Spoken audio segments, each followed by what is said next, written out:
quit the stock market at the top and buy back in again at the bottom. It sounds great, doesn't it?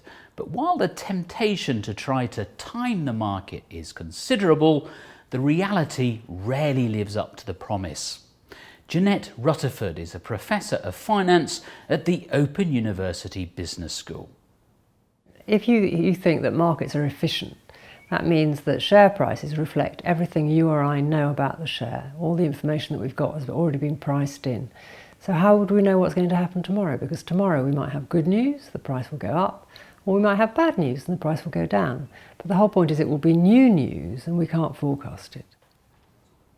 The financial markets and the global economy are not only vast, they're also intricately complex.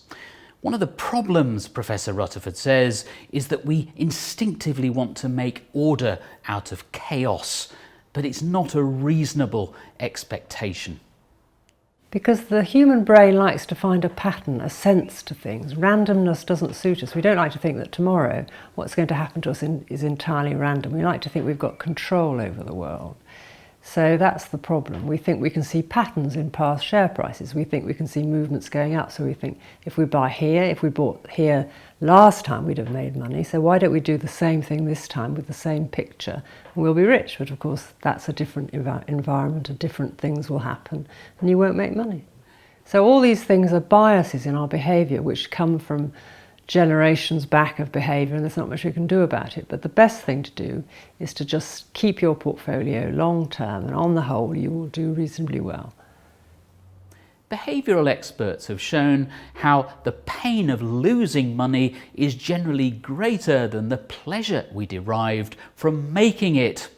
With equity investing, you can lose money, at least on paper, very quickly.